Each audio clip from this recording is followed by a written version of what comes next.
अस्सलाम वालेकुम। आइनी तरामीम की क्या शक्ल होगी, इसके ऊपर बहुत सारी चहमगोइयाँ और बहुत सारे गैस वर्क हैं। हमने पिछले कई रोज़ में बेशुमार प्रोग्राम में इस इशू को टेकअप किया और मेरी बेस्ट अंडरस्टैंडिंग ये थी कि हमें इसके ऊपर ये जो तनाज़ा है कि नई अदालत खड़ी करनी है और सुप्रीम कोर्ट को एक सब ऑर्डिनेट कोर्ट बना देना है, एक आइनी बेंच की तरफ जाना चाहिए। मौजूदा सुप्रीम कोर्ट के जजेस की तादाद 17 से बढ़ाकर 22 या 25 की जा सकती है और इसी के अंदर 5 सीनियर मोस्ट जो जजेस हैं उनको एक कॉन्स्टिट्यूशनल बेंच का दर्जा दे देना चाहिए। और इसके लिए आप एक्ट ऑफ पार्लियामेंट के ज़रिए एक बाकायदा रूल्स बना सकते हैं कि कौन सा तरीक़ाकार होगा। लगता ये है बज़ाहिर अभी हतमी तौर पर मेरे लिए ये कहना मुश्किल है कि JUI और PTI दोनों इसी जानब इसी तजवीज़ को लेकर आगे पुश कर रहे हैं और बाकी दो बड़ी जमातें जो हुकूमत में इस वक्त पीपल्स पार्टी और नून लीग उसको इसके ऊपर कायल करने के करीब है। हतमी मैं नहीं कह सकता अभी, जब तक ये चीज़ फॉर्मली राइटिंग के अंदर सुप्रीम कोर्ट या सेनेट के सामने टेबल ना हो जाए। अभी इरफान सदीकी साहब ने दावा किया है कि कल सेनेट में मसवदा पहले पेश किया जाएगा, अगर आएगा तो हम इसके ऊपर कह सकेंगे कि वाज़ेह शक्ल क्या है। लेकिन इसके साथ एक जुड़ी हुई तजवीज़ है कि जो सुप्रीम कोर्ट के चीफ जस्टिस का तकर्रुर है उसके लिए 3 सीनियर मोस्ट जजेस का एक पैनल आए। ये एक सवालिया निशान मेरे सामने मौजूद है क्योंकि इस कंट्रोवर्सी के अंदर PMLN की एक दिली ख्वाहिश या ये कह लें कि हुकूमत की दिली ख्वाहिश ये थी कि काजी फ़ाइज़ ईसा 25 को इधर से रिटायर हों और आइनी अदालत के सरबराह बन जाए, और जस्टिस मंसूर अली शाह उनकी कोशिश ये थी, बज़ाहिर हमें यह तासुर था कि वो ना बन पाए। अब अगर जस्टिस मंसूर अली शाह 26 को चीफ जस्टिस ऑफ पाकिस्तान का हल्फ उठा लेते हैं तो फिर तो ऑटोमेटिकली उनका टर्म स्टार्ट हो जाएगी और नेक्स्ट जो पैनल है वो अगले चीफ जस्टिस के ऊपर उस तजवीज़ का इतलाक़ होगा। ये अपने आज शुरा से पूछेंगे कि क्या यही तजावीज़ है और इसका इतलाक़ क्या मंसूर अली शाह के तकर्रर से होगा या जो नेक्स्ट चीफ जस्टिस है उनके ऊपर से होगा। जो प्रोग्राम में हमारे साथ बिलाल अज़हर कियानी साहब हैं पाकिस्तान मुस्लिम लीग नवाज़ से, और सलमान नकम राजा साहब हैं पाकिस्तान तहरीक इंसाफ के सीनियर रहनुमा भी हैं, सेक्रेटरी जनरल हैं। आपको खुश आमदीद कहूँगा दोनों को प्रोग्राम में। राजा साहब आपसे आगाज़ करूँगा, आइनी बेंच क्या JUI और पाकिस्तान तहरीक इंसाफ, हमने इसके ऊपर पहले भी एक प्रोग्राम में आप और कामरान मुर्तज़ा साहब से इस पर डिस्कशन की थी, क्या अब ये एक हतमी तजवीज़ है जिसको लेकर आगे जाया जा रहा है? देखिए, हम समझते हैं आईनी बेंच की जो तजवीज़ है वो बहुत बेहतर तजवीज़ है और उसमें कोई मुज़ायका भी नहीं है। लेकिन ये जो पूरा अमल है इसके तो हम खिलाफ हैं। हम समझ रहे हैं ये पार्लिमान जो है इसको ना इस्तेहकाक है आईनी तरमीम का, ये एक फरेबज़दा पार्लिमान है। लेकिन चूंकि मौलाना ने एक स्टैंड लिया है, एक तारीखी नौयत का मैं समझता हूँ स्टैंड लिया है मौलाना साहब ने, और हमसे उन्होंने तजावीज़ मांगी तो वो तजावीज़ हमने दी। हमने कहा अगर और कुछ नहीं होता और किसी वजह से ये तरमीम करनी पड़ती है तो खुदारा ये आईनी अदालत बिल्कुल ना बनने दीजिएगा, जो कि एक मकरूह मंसूबा है आईने पाकिस्तान पे गलबा पाने का, पाकिस्तान की अदलिया पर गलबा पाने का, अपने मनपसंद जज लगाने का। वो अगर नहीं होता तो बाकी चीज़ें मैं कम बुराई के ज़ुमरे में डालूंगा। अगरचे पूरा ये जो अमल है ये मैं समझता हूँ गलत है, आसेबज़दा है, मकरूह है, इस पार्लिमान को कोई हक नहीं है आईनी करने का और ये तरीका गलत अपनाया गया। आईनी बेंच आपके लिए काबिल कबूल है तो वो क्या 5 सीनियर मोस्ट जजेस पे मुश्तमिल जो तजवीज़ है उसी की तरफ आप और JUI का झुकाव है? जी वो ठीक है। देखिए इंडिया में भी ये है क्योंकि इसमें कोई पिक एंड चूज इस वक्त नहीं होगी ना, ये नहीं होगा कि फला मेरा मंजूर नज़र है तो उसको मैं लगा दूं। जो 5 सीनियर जज साहिबान हैं उन पर मुश्तमिल अगर एक बेंच बनता है तो हम जी सकते हैं उसके साथ। लेकिन अहम बात यह है कि जो चीफ जस्टिस मुकर्रर किए जाने हैं वो किस तरीके से किए जाएंगे। इस वक्त तो जो हमारा आइन है वो कहता है जो सीनियर मोस्ट जज साहब हैं वो चीफ जस्टिस होंगे। हम समझते हैं इस वक्त यही होना चाहिए। जो कोई भी तरमीम हो वो आइंदा के लिए होनी चाहिए। और जो 3 के पैनल की बात की जा रही है ये कोई अच्छी बात नहीं है, हम इसको कोई अच्छा कदम नहीं समझते। होगा अच्छा, फिर ये इसको मैं दोबारा आपसे सवाल दोहरा लूं, हैं वो सर झुकाए। ये आपसे मैं सवाल दोहरा लूँ। ये एक तो जस्टिस मंसूर अली शाह के ऊपर हमें पता है कि बाज़ हुकूमत से हमें लोगों से तासुर मिलता था कि वो उनको अवॉइड करना चाहते हैं as chief justice of Pakistan. अगर 26 के बाद ये तरमीम आती है, 25 के बाद आती है, तो 26 को तो chief justice of Pakistan Mansoor Ali Shah होंगे। तो ये जो पैनल की तजवीज़ है कि 3 जजेस का पैनल आए और हुकूमत उसमें से किसी एक को करे, ये तो ऑटोमेटिकली फिर नेक्स्ट चीफ जस्टिस पे चले जाएगा। अगर ये 25 से पहले तरमीम पास हो जाती है तो फिर जस्टिस मंसूर अली शाह की क्या पोजीशन होगी? देखिए, फिर हमारा तो ये इसरार होगा और हम यही तजवीज़ देंगे कि इस तरमीम को 26 तारीख के बाद नाफिजुल अमल किया जाए, ताकि जो एक तवक्को है मंसूर अली शाह साहब की और कौम की आइन की बुनियाद पर कि वो चीफ जस्टिस बनेंगे, वो बने। ऐसा ना हो कि ये लगे कि ये आइनी तरमीम सिर्फ उनको हटाने के लिए की गई है।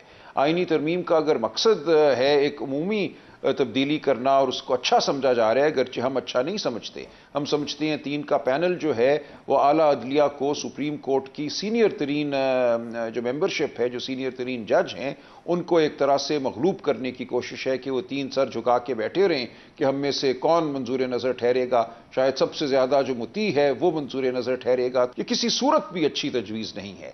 लेकिन बहरहाल अगर ये तजवीज़ आती है और आइंदा के लिए इसको नाफिजुल अमल किया जाता है तो इस वक्त हम इसके साथ जी सकते हैं, अगरचे हमारी कोशिश ये होगी कि इस तरमीम को ख़त्म किया जाए बाद में। दुरुस्त है।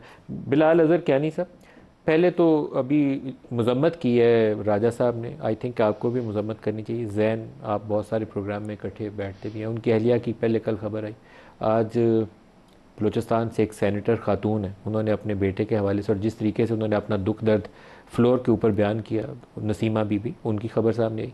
फिर ANP के एक सेनेटर की खबर सामने आई। फिर कामरान मुर्तज़ा ने तकरीर करते हुए कहा कि ये हालात हैं कि उन समेत 6-7 लोग इस्तीफ़ा देने को तरजीह देंगे।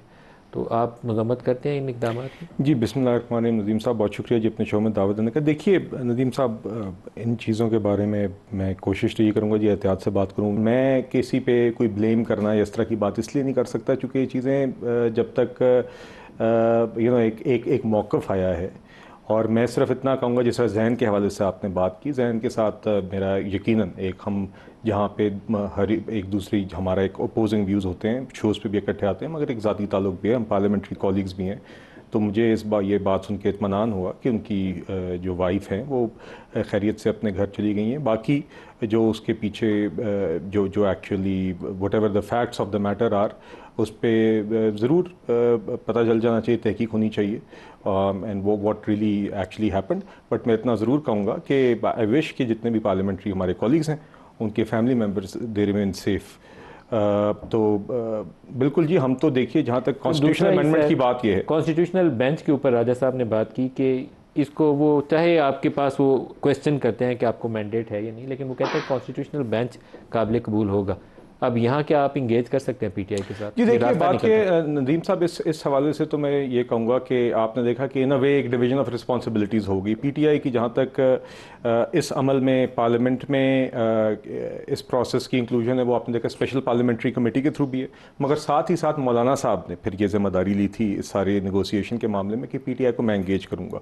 अब आपने देखा गुज़िश्ता रात PMLN नवाज शरीफ साहब, शहबाज शरीफ साहब, आसिफ अली जरदारी साहब, मौलाना साहब, बिलावल साहब, सीनियर क़यादतें इन तीनों जमातों की, हमारी तीनों जमातों की मौजूद थी। इन्होंने क्या तय किया? क्या कॉन्स्टिट्यूशनल बेंच के ऊपर इत्तेफाक नहीं, देखिए उन्होंने तो देखिए अभी तक आपके सामने जो बात है ये कि जुडिशल जो इस्लाहात हैं उस हद तक एक इत्तेफाक राय हो गया है जुडिशल इस्लाहात के अंदर। लेकिन मौलाना ने कह दिया कि जो इनका मसवदा था वो हमें काबिल कबूल नहीं है, जिसमें वो आईनी अदालत की मुखालफत पब्लिकली कर चुके हैं, वो कॉन्स्टिट्यूशनल बेंच की हिमायत कर रहे हैं। देखिए ये तो अभी दीज डिटेल्स विल इमर्ज, मगर देखिए हम तो बुनियादी तौर पे ये कहते हैं कि वो JUI वो सोल्यूशन सपोर्ट करती है आईनी बेंच को, ये एक पब्लिक नॉलेज में है, ये तो उनका मौक़िफ़ रहा है जी, और यही एक पॉइंट ऑफ डिस्कशन रहा है। राजा साहब ने भी उसी की हिमायत की। मगर मैं आपसे ये कह रहा हूँ कि चाहे वो कोर्ट हो या बेंच हो, और अगर बेंच भी हो तो उसका क्या तरीक़ाकार या होगा प्रोसीजर, असल मकसद तो देखिए वो ऑब्जेक्टिव है जिसकी बुनियाद पे हम कॉन्स्टिट्यूशनल कोड को के मुतल्लिक़ आके यहाँ पे बात करते थे। एक और मकसद ये था जी बुनियादी तौर पे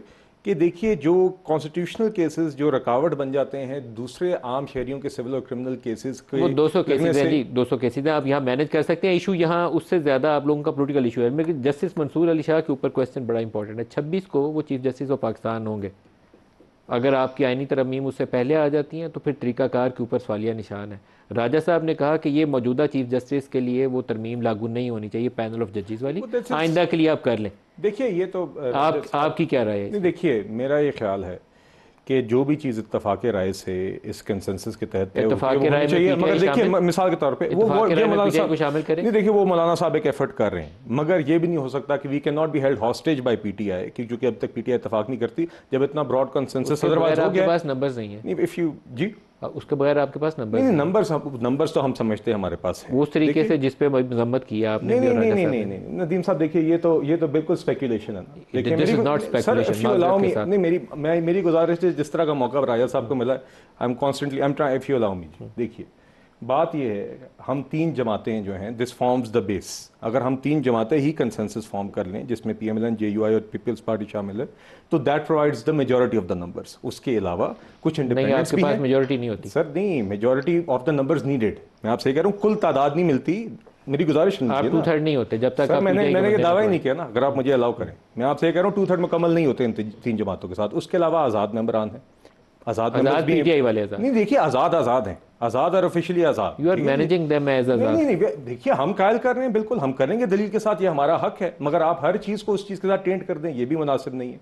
दूसरी बात यह है कि बिल्कुल हम चाहते हैं, अब जिस तरह की जो बात राजा साहब ने अभी की है, कि अगर ये वाकई से मैं समझते हैं कॉन्स्टिट्यूशनल बेंच जो है वो बनना बेहतर है, और PTI, मैंने कल और भी बयानात सुने हैं कि ये समझते हैं कि मौलाना साहब ने इनकी फ़ाइट लड़ी है और उसके नतीजे में सब कुछ हुआ है, तो मैं अभी भी उम्मीद करता हूं कि फिर जो पैकेज कल सामने आएगा, फिर PTI उसके हक में वोट डालेगी। कल सेनेट में जहां पे वी विल सी कि कल परसों में होता है।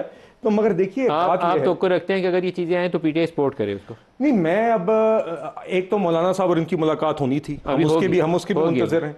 दूसरा ये है कि मैं ये कहूंगा कि PTI की वजह से मेरे नज़दीक बिल रुकना नहीं चाहिए, मगर यकीनन जितना ब्रॉड कंसेंसस होगा उतना ही बेहतर होगा। मैं उम्मीद करता हूं कि ना बराए ना नहीं होगी। अगर ये वाकई में ही समझते हैं, if they really believe what they से, कि अब जो चीज बन गई है वो बेहतर है, तो मैं उम्मीद करता हूं फिर उसके हमारे इंपॉर्टेंट क्वेश्चन है, क्या ये तजवीज़ आती है कि आईनी पैकेज जो सामने आता है उसके अंदर एक आईनी बेंच का तस्वुर आता है, उसके लिए सुप्रीम कोर्ट के जजेस की तादाद में इजाफा भी करना पड़ेगा, या 22 या 25 आपको करनी पड़ेगी?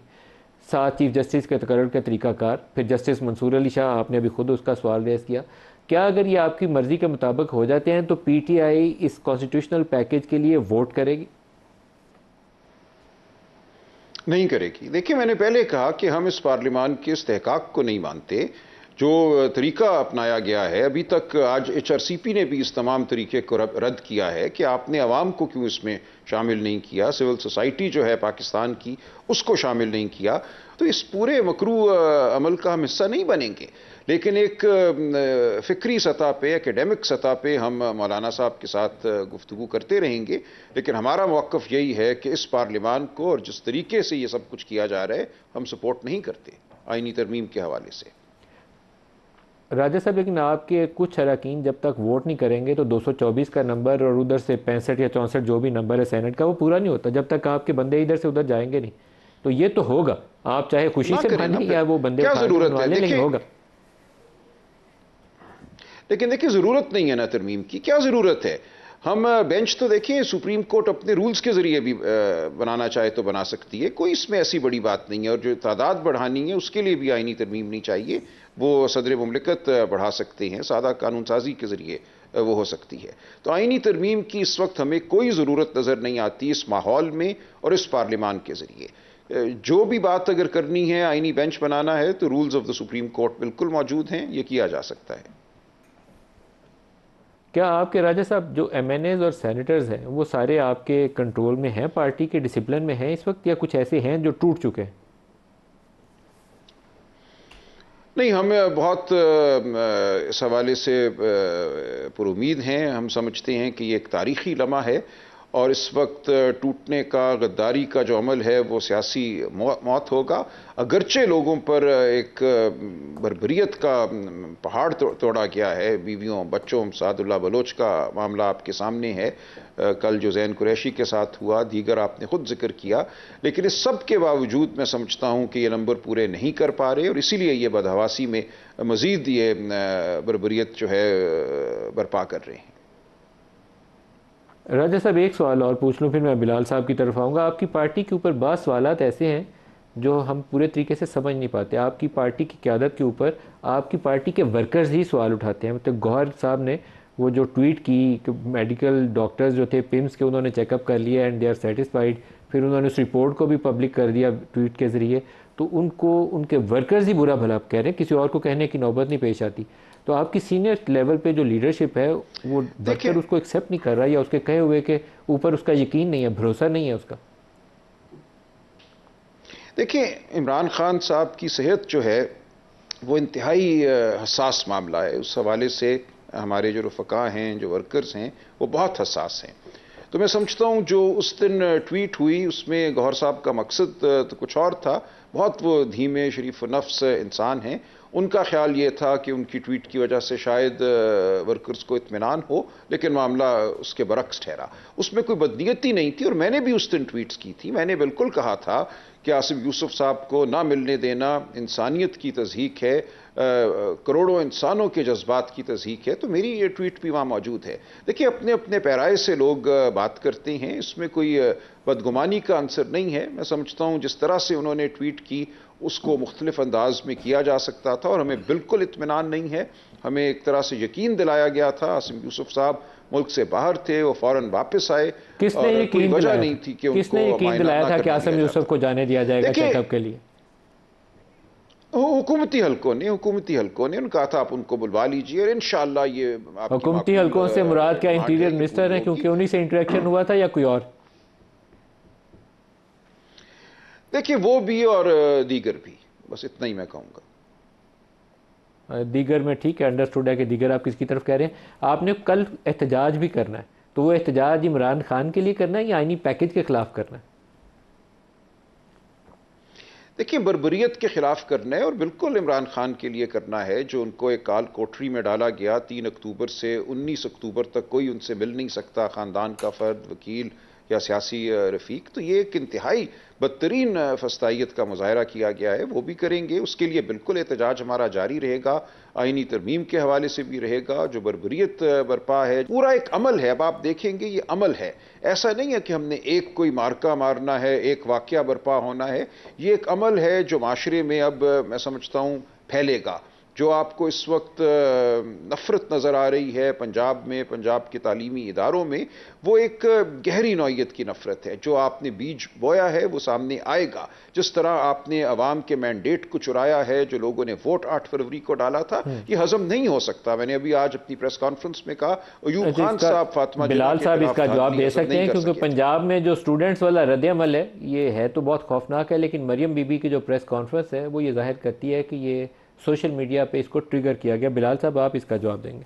जी देखिए, जहाँ तक पंजाब का, तो ये तो जी देखिए उस दिन मरियम नवाज साहब ने बहुत तफसीली प्रेस कॉन्फ्रेंस की और मैं ये जानता हूँ कि काफ़ी ज़िम्मेदारी के साथ फैक्ट फाइंडिंग के बाद उन्होंने प्रेस कॉन्फ्रेंस की। उन्होंने एक कमेटी भी तश्कील दी।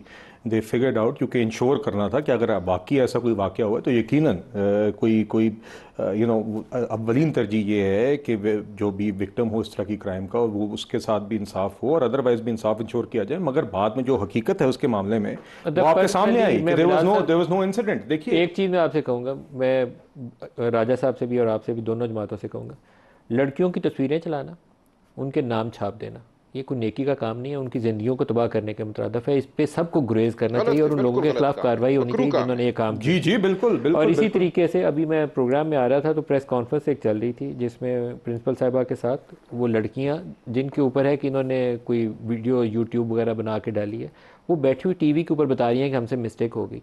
वो इंसान है, इस कौम की बेटियां, मिस्टेक हुई है, आपने उनको सर्जनिश करनी है तो टीवी पे बैठा के माफ़ी नहीं मंगवानी चाहिए। आई फील रियली सॉरी, मुझे अच्छा नहीं देखिए बात ये जी कि इस तरह आपको ये दुरुस्त नहीं है। लड़कियों का एक तकद्दुस है, उसको आप कंप्रोमाइज मत करें। लड़कियों का भी तकद्दुस है, किसी भी शहरी का तकद्दुस है। बात यह है कि इस तरह का वाकया जिसने भी ट्रिगर किया, उनको ढूंढे, उनको जी बिल्कुल, जिन्होंने लड़कियों की तस्वीरें छापी, जिन्होंने उनके नाम छापे, जिसने भी जी देखिए। और इसके अंदर अब हमें मरियम नवाज साहबा ने उस दिन ये बात की है कि ये किसी की मेलाफाइडी भी थी और ये इस तरह के अनरेस्ट क्रिएट करना और इस तरह के वाकयात सेंसिटिवली करना, ये मैं बिल्कुल कैफरे किरदार तक लोग पहुंचाने जाने चाहिए। इसके अंदर एक नहीं 100 सेंसिटिविटीज़ हैं और इसके अंदर लॉ एंड ऑर्डर अलहदा है, लोगों की पर्सनल डिग्निटी अलहदा है, लोगों की सेफ्टी एंड सिक्योरिटी अलहदा है। फ्रस्ट्रेशन भी है, पता नहीं क्यों ये देखिए नहीं जी, वाकया कहीं एक स्कूल कॉलेज का था, अभी तस्दीक भी नहीं हुई और पूरे पंजाब पिंडी में भी प्रोटेस्ट पिंडी में भी चले। ये ऐसे मामलात होते हैं कि अगर किसी ने शरारत करनी हो और तीली इस तरह की चीज़ पे लगानी हो तो ये लगाना बड़ा आसान होता है। देखिए ये किसी भी जगह पे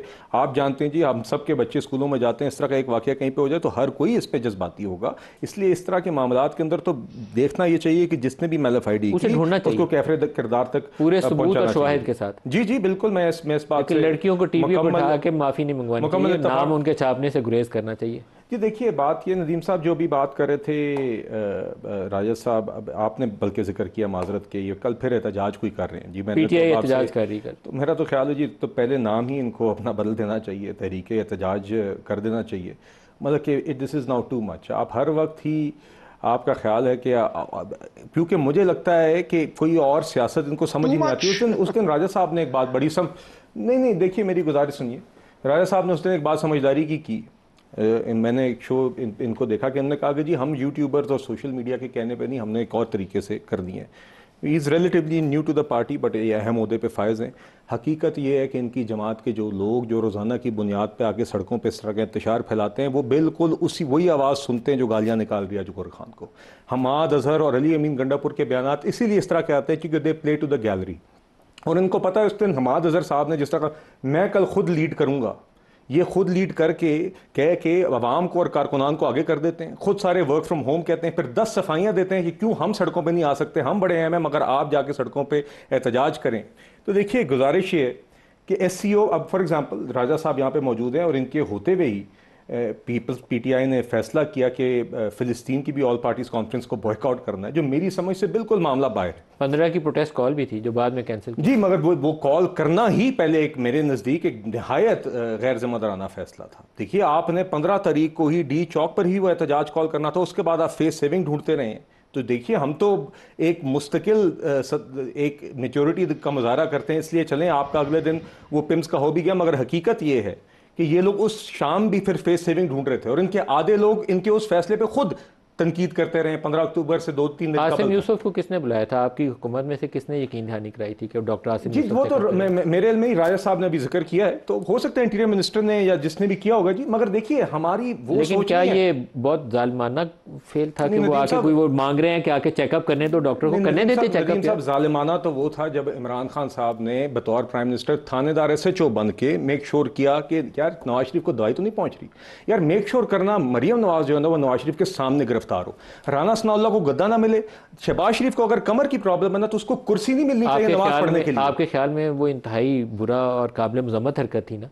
तो जी बिल्कुल थी। आप अगर ऐसा काम करेंगे तो उसको कैसे? नदीम साहब तो मेरी गुजारिश सुनिए, क्या इमरान खान साहब के पास मर्जी की आसाइशें जेल में नहीं रही? डॉक्टर मांग रहे हैं, डॉक्टर जाने मेरी गुजारिश सुनिए ना, मैं आपसे कहता हूँ, मैं हर शो पे कह रहा हूँ पिछले हफ्ते से, और हम सब कहते हैं जेल मैनुअल के मुताबिक जो शख्स को सहूलियात मिलनी चाहिए बतौर कैदी बिल्कुल मिलनी चाहिए, हमारी ये सोच नहीं है। और उससे पहले उसको बहुत ज्यादा मिलती रही है, इस चीज का भी फिर PTI एतराफ करे। देखिए मेरी गुजारिश सुने, मर्जी की वर्जिश की इक्विपमेंट मिलती रही है, मर्जी का मौसूफ मेन्यू रोजाना खाते हैं, देसी मुर्गियों की अभी हमने सुना है, रोजाना सहाफियों से और अपनी जमात के लोगों से रोजाना मुलाकातें करते हैं। ये भी जेल मैनुअल से बालातर हट के इस शख्स को ये चीजें मिली गई हैं, फिर वो भी नहीं होनी चाहिए। मगर 20 तक बंद क्यों किया? नहीं मेरी गुजारिश है, पर्टिकुलर रीजन मेरे इल्म में जी frankly I am not aware, but मैं ये कहूंगा कि इनको किसी भी कैदी की तरह जो भी इनका हक बनता है जेल मैनुअल के तहत वो उनको मिलना चाहिए, न उससे ज्यादा न उनसे कम। राजा साहब एक सवाल, ब्रेक करीब आ गई है, ब्रेक से वापसी में पूछना, प्रोटेस्ट कॉल जो आपकी 15 की थी आपसे मंसूब, मैंने अभी बयान सुना कि किसी दोस्त मुल्क के कहे के ऊपर आपने उस प्रोटेस्ट कॉल को कैंसिल किया। इसका मैं जवाब ब्रेक से वापसी पे आपसे लूंगा, हमारे साथ रहिएगा।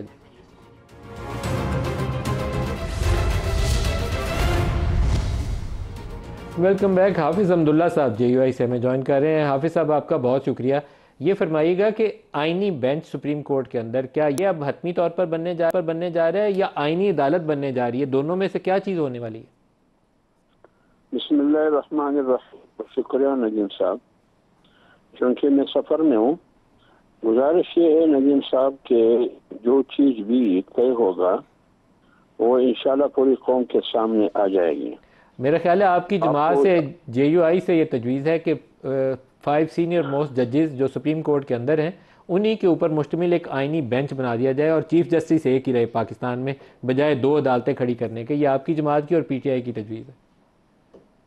ये तो रोज अव्वल से हम कह रहे हैं ना, ये तो नई बात नहीं है कि जो जमीयत उलमा इस्लाम ने जब सवदा दिगर पार्टियों के हाथ में कमाया उसमें यही तजवीज़ शामिल थी। बात ये थी कि दिगर पार्टियों का मौक़िफ़ ये था कि आइनी बेंच की बजाय एक आइनी अदालत होनी चाहिए। पीपल्स पार्टी का भी यही मौक़िफ़ था, PMLN का भी यही मौक़िफ़ था और दिगर पार्टियों का भी।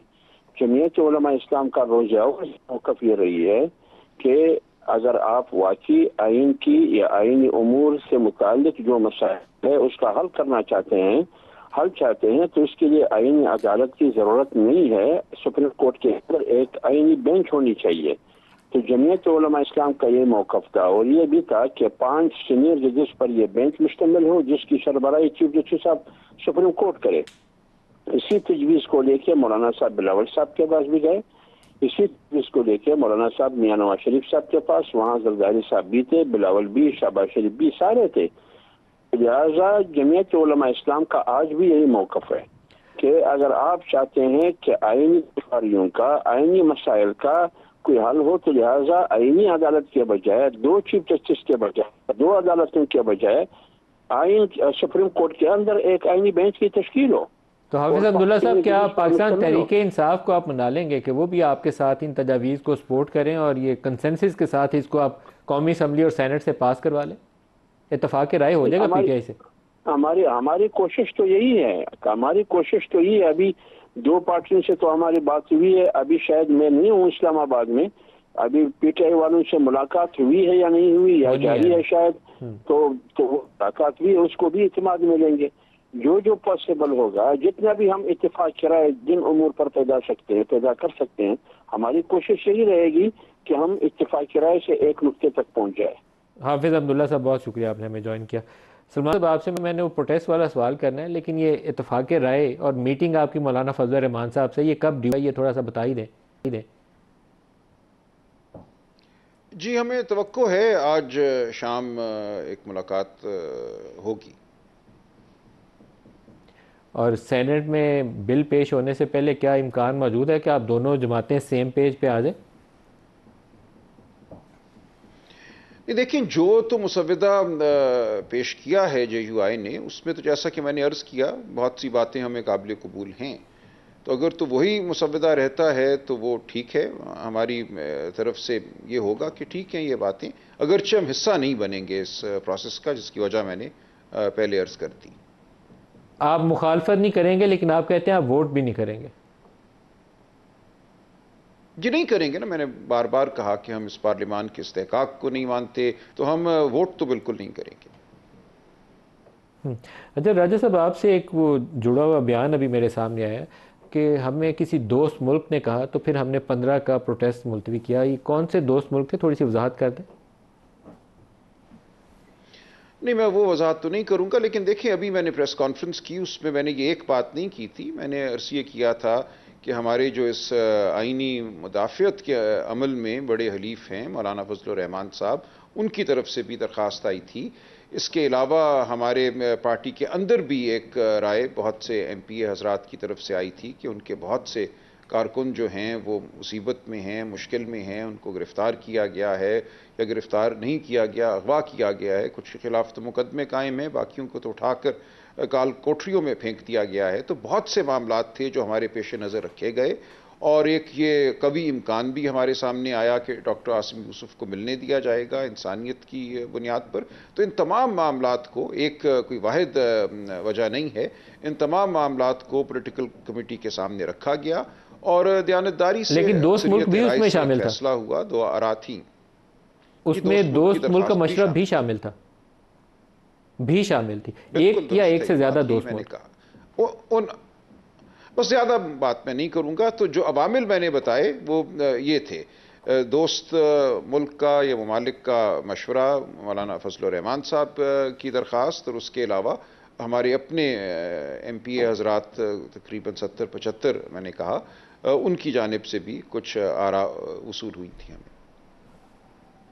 राजा साहब, बहुत बड़ी खबर है ये जिसको आप बयान कर रहे हैं कि दोस्त मुल्क ने मशवरा दिया कि आप 15 को यहाँ SCO समिट हो रही है तो आप अपना प्रोटेस्ट वगैरह ना करें। अदर फैक्टर्स भी आपने गिनवाए, but it is very important and significant statement जो आप कह रहे हैं कि दोस्त मुल्क भी परेशान था कि आपको इस दिन यहाँ प्रोटेस्ट नहीं करना चाहिए। तो ये थिंकिंग आपके अंदर भी तो होनी चाहिए कि जमात है कि यहाँ बड़ा इवेंट है।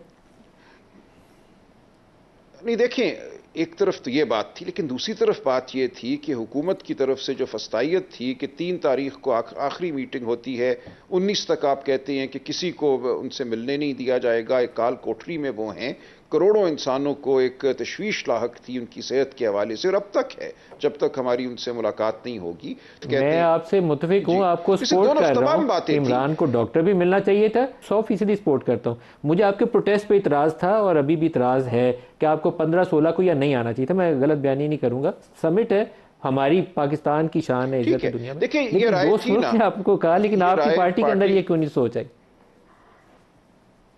नहीं थी, ये राय थी। देखिए इसी हमने नहीं किया ना, बिलाखिर हम समझते हैं कि हम पाकिस्तान की असल हुकूमत हैं, गवर्नमेंट इन वेटिंग हैं, पाकिस्तान के अवाम की हम आवाज़ हैं। कल हमें इन तमाम ममालिक के साथ मामला करना होगा, पाकिस्तान की फलाह के लिए आगे बढ़ना होगा, तो तमाम मामलात सामने थे। देखिए ये मुश्किल फैसला था कि कैसे इमरान खान साहब तक रसाई हासिल की जाए। जब आगे हठधर्मी हो तो फिर आप भी एक पोजीशन लेते हैं जिसको आप मैक्सिमल पोजीशन कह लें, इस उम्मीद में कि कुछ इंसानियत की रमक जो है वो उठेगी, जागेगी और मामला तय हो जाएगा। तो बहुत से स्टैंड आप लेते हैं इस उम्मीद में कि आपको वो हतमी फैसला या हतमी कदम नहीं उठाना पड़ेगा। बिलाल साहब, आपकी तरफ आ रहा हूँ। ये मामला आइनी तरमीम वाला शायद बहुत बेहतर तरीके से आगे बढ़ जाता। अभी एक इशू और है, जैसे जजेस की तैनाती का तरीकाकार है। आप और मेरे ख्याल में राजा साहब बैठ के बात करते तो राजा साहब आपको बहुत सारे नुकात पे सपोर्ट करते। मेरी पर्सनली फीलिंग है कि जजेस की तैनाती के भी अब 25 गुजर जाने देते। 25 की कट ऑफ डेट को आपने खड़ा करके ना हवा, मेरा ख्याल है काजी फ़ायद ईसा साहब के ऊपर इतफाक़ राय अब नहीं है आपकी ख्वाहिश के बावजूद कि वो कंटिन्यू उनको करने का, 68 ईयर्स करने का। JUI राज़ी नहीं है, पीपल्स पार्टी के कंसर्न्स हैं, PTI तो वैसे ही खौफज़दा थी कि वो आप कुछ और करना चाहते हैं, तो आप इनको 25 गुजर जाने देते। ये 100 इश्यूज़ पे आपके साथ मिल जाता। नंबर 1, 25 कोई डेडलाइन नहीं थी ना है। दूसरी बात, मैं ये ज़रा इस पे आने से पहले एक गुजारिश करना चाहूँगा। अभी जिक्र हुआ मैक्सिमल पोजीशन का, तो PTI का तो वतीरा ही मैक्सिमल पोजीशन रहा है। मैं आपको ऑनेस्टली मैं ये समझता हूँ कि ये PTI बाय डिज़ाइन अब एक ऐसी जमात है जिसकी सारी सियासत ही इस उधम और इंतशार और शोर शराबे पे चलती है कि एक क्राइसिस रहे। देखिए, एक SCO का इवेंट अगर आ जाए उसी महीने में, जिस महीने में मलेशिया का वफ्द आए, सऊदी का वफ्द आए, SCO की कामयाब कॉन्फ्रेंस हो जाए, IMF का प्रोग्राम अब फाइनलाइज हुआ रिसेंटली, UNGA का एक कामयाब भी वहाँ पे उनकी एक एड्रेस हुआ शहबाज शरीफ साहब का, महंगाई की शरह 4 साल की कम तरीन शरह पे आ गई है। तो जब ये स्टेबलाइजेशन होते हुए PTI को नज़र आती है कि फिर हमारी रेलेवेंस क्या रहेगी। और ये कोई पहली बार थोड़ी हुआ है, ये तो तब भी हुआ था जब आपने IMF को चिट्ठियां लिखी 2022 में अलहदा, 2024 में 8 फरवरी के बाद अलहदा। ये तो तब भी हुआ था जब 10 साल कबल चाइनीज़ प्रेसिडेंट ने विजिट करना था। और ये तो तब भी हुआ था जब आपने साइफर की बुनियाद के ऊपर अमेरिका के साथ डिप्लोमेटिक रिलेशंस एट रिस्क कर दिए थे कि आपकी कुर्सी रहे। तो देखिए, ये अब जहाँ तक ये PTI का एक वतीरा रहा है कि जब तक उनका काम ना हो रहा हो तो मुल्क का कोई भी मामला मुआशी या डिप्लोमेटिक दाव पे बेशक लग जाए। और इस दफ़ा फिर से उन्होंने इसी चीज़ का सबूत पेश किया। और मैं फिर से ये बात दोहराऊंगा कि फ़िलिस्तीन से ज़्यादा अनकॉन्ट्रोवर्शियल मामला इस मुल्क में इस टाइम पे कोई नहीं है जिसके ऊपर पूरी कौम मुत्तफिक है। अगर आप उसमें शामिल है, कश्मीर पे सारी कौम नहीं, मैं कह रहा हूँ बिल्कुल कश्मीर जितना कश्मीर उतना ही फ़िलिस्तीन के जज्बात हमारे बहनों भाइयों के सबके उस मुतल्लिक हैं। और जब फ़िलिस्तीन के अंदर जो जुल्म ढाए जा रहे हैं उसके ऊपर जब एक ऑल पार्टीज कॉन्फ्रेंस कॉल होती है और आप अपनी इस सियासत की नज़र करके उसको भी बॉयकॉट करते हैं, तो देखिए फिर आपकी असल हकीकी सोच सामने नज़र आती है। वहाँ पर जमीयत उलमा इस्लाम भी मौजूद थी, वहाँ पर जमात इस्लामी भी मौजूद थी, ऐसी जमातें जो हमसे हर बात पर इत्तफाक नहीं करती मगर उस इशू के ऊपर वहाँ पर मौजूद थी और उन्होंने अपना मौक़िफ़ पेश किया, उन्होंने अपनी चीज़ें उस हवाले से पेश की।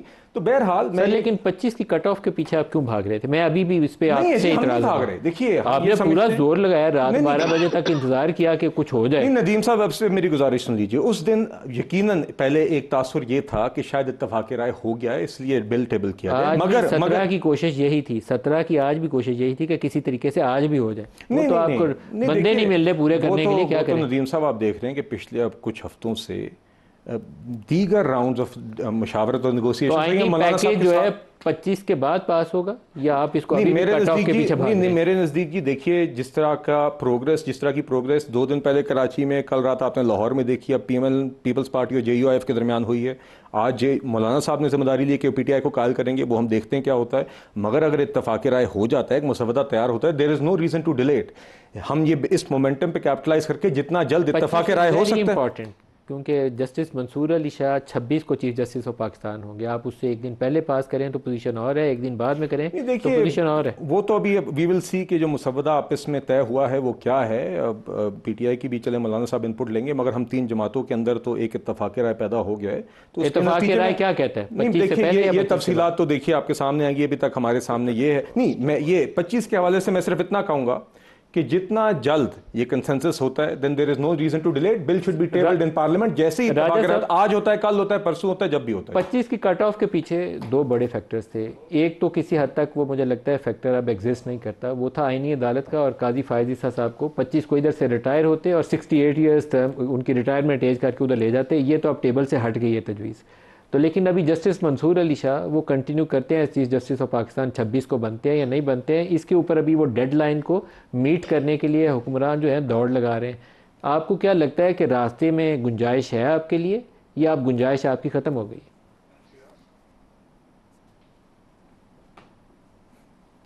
राजा साहब को दोबारा लाइन कनेक्ट करें जी। बिलाल अजहर कैनी साहब दोबारा आपकी तरफ आते हैं जी। नवाज शरीफ साहब वाला जो इजलास था, क्या उसके अंदर ये चीज़ तय पाई या डिस्कस हुई कि जस्टिस मंसूर अली शाह को आइंदा ओहदे का हल्फ 26 को उठा लेने दें, या ये चीज़ डिस्कस नहीं हुई? मेरे इल्म में नहीं है जी नदीम साहब, ऑनेस्टली स्पीकिंग। और मेरा जो इल्म में है वो ये है कि इन इस्लाहात और इनकी शिकों के ऊपर तफसीली गुफ्तगू हुई, जिसका खुलासा उस गुफ्तगू का और उसका जो निचोड़ है, जो नतीजा है, वो कल रात फिर प्रेस कॉन्फ्रेंस में बिलावल साहब, मौलाना साहब और इसाक डार साहब ने पेश किया। तो उस पैकेज के मुतल्लिक ही गुफ्तगू रही है। मगर देखिए, मैं ये ज़रूर कहना चाहूँगा, बिलावल ने तो जितनी दौड़ लगाई मुझे लगता है रायगां चली गई। मुझे लगता था वो शहबाज शरीफ को पीछे छोड़ के आगे भागने की कोशिश कर रहे हैं आईनी अदालत। नहीं, मेरा ख्याल है ये कॉन्स्टिट्यूशनल अमेंडमेंट्स का पैकेज है, उसमें सब जमातों ने किरदार अदा किया। और मैं ये ज़रूर कहना चाहूँगा, देखिए फ़र्क ये है PTI और बाकी जमातों के अंदर अभी, कि मौलाना साहब के साथ भी हमारा बहुत चीज़ों पर इख्तलाफ है, मगर एक सियासी और जमहूरी तरीके से डायलॉग करके, चाहे वो फ़िलिस्तीन का मामला हो, चाहे कॉन्स्टिट्यूशनल अमेंडमेंट्स पैकेज का मामला हो, they are willing to engage. फ़िलिस्तीन के मामले भी मेरे लिए बड़ी मायूसी की बात थी। मेरा ख्याल था कि इनको वहाँ पे होना चाहिए। तो मैं उम्मीद करता हूँ कि आगे ये इस तरह की सिक्योरिटी का मुजाहरा PTI करना शुरू करेगी। एक बड़ा चैलेंज है आपके लिए, शायद आपकी जमात महसूस करती है कि चीफ जस्टिस मंसूर अली शाह को 26 तारीख को सुप्रीम कोर्ट में अपने ओहदे का हल्फ उठाना चाहिए। उसमें अभी 4-5 रोज़ हैं। क्या आप समझते हैं कि वो अगले चीफ जस्टिस ऑफ पाकिस्तान होंगे 26 को, या आप समझते हैं कि ये जो पैकेज है उससे पहले थ्रू हो जाएगा और किसी और को बनाया जाएगा? देखिए, हम समझते हैं उनका हक है कि उनको चीफ जस्टिस बनाया जाए, और अगर उससे पहले ये पैकेज किया जाता है तो बात बिल्कुल वाज़े हो जाएगी कि इसका और कोई मकसद नहीं है, सिर्फ उनको रोकना मकसद है।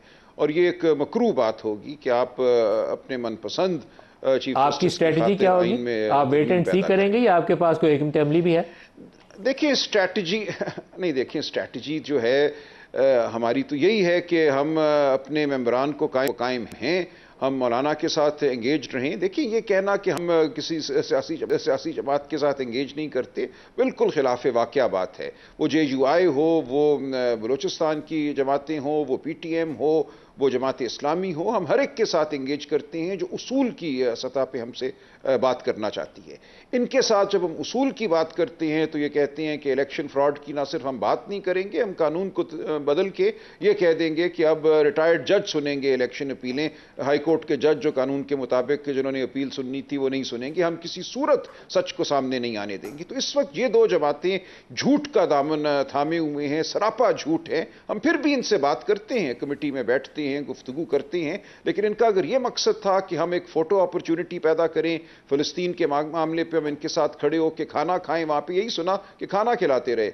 वहां जो मुबस्सरीन मौजूद थे, सिफारतकार मौजूद थे, उन्होंने कहा एक शर्मनाक वो तकरीब थी कि एक तरफ आप गजा में बर्बरियत की बात कर रहे हैं और दूसरी तरफ पुरतयश एक जोहराना था और सारा वक्त चमचमचों और कांटों की आवाज गूंजती रही वहां। तो ये तो इनकी असल हालत है। डॉक्टर मलिया लोधी का स्टेटमेंट इसके ऊपर आया, तमाम की आड़ में सलमान अकरम राजा साहब, बिलाल अजहर कैनी साहब, बहुत शुक्रिया। आज के लिए इतना ही, इजाजत दीजिए। अल्लाह हाफिज।